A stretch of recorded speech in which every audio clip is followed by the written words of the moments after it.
Assalamu alaikum wa rahmatullahi ta'ala wa barakatuhu.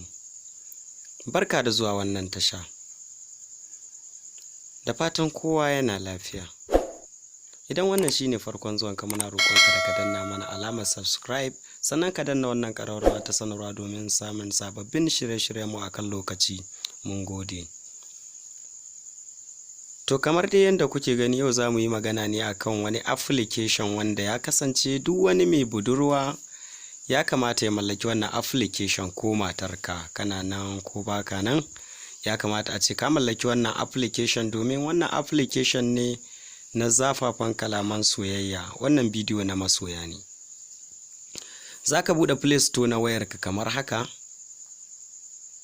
sai ka ɗan jira. To gashi nan za ka yi sacin, za ka rubuta love 2020 love message. Gashi nan kusan fiye da message 10,000 ne a ciki.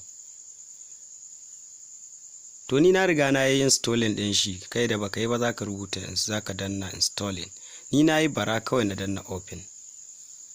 Gashi nan kamar yadda kuke gani, gashi nan love message. Bari mu fara shiga love message. Gashi nan guda 501, wanda za ka iya sace zuciyar budurwarka a cikin ƙanƙanin lokaci da waɗannan zafafan kalaman soyayya. To gashi nan kuna gani, kamar yadda ka gani nan test ne kala-kala guda 501 na soyayya kala-kala. Da wannan test masu zafi za ka iya sace zuciyar budurwarka. Idan kana so ka tura mata message ne, a maimakon ka tsaya kana rubutawa ɗaya-ɗaya, kawai za ka shiga ka danna kwafi akan wanda kake son ka tura. Misali, bari in buɗe test na waya na ka gani. Za ka iya zuwa kai sacin ɗin namban budurwarka, sai ka shiga message, sannan bayan kayo kwafi dama na message ɗin da na test ɗin da kake son ka tura mata, sai ka buɗe test ɗinta kamar dai haka. Zan muku misali ne, sai kai fasting. To kun ga na kwafo test guda ɗaya a cikin wannan test ɗin na soyayya. Gashi nan misali, yanzu nan akwai budurwarka a ciki, ka kwafa kawai sai kai selecting ɗin nan ba ka tura mata. To bara mu koma cikin application ɗin kun da yake.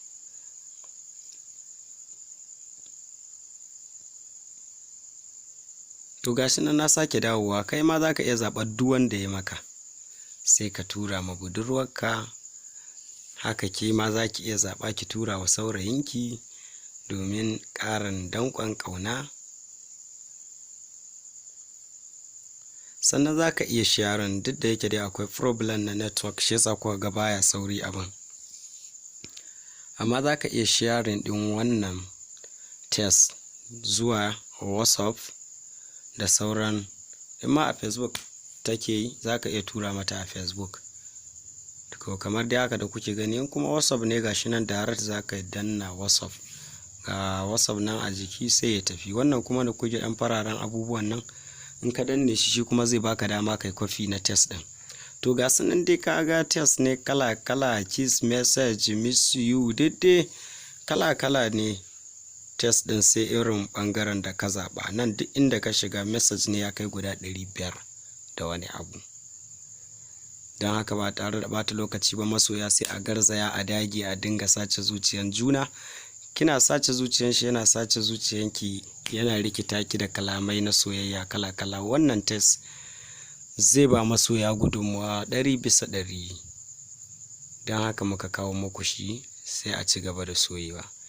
Kar ku manta ku ci gaba da kallon wannan tashar mai suna Ministan Waka TV, kuma insha Allah za mu ci gaba da binciko muku irin wannan abubuwa. Kada manta a danna subscribe, a danna ƙararrawar sanarwa.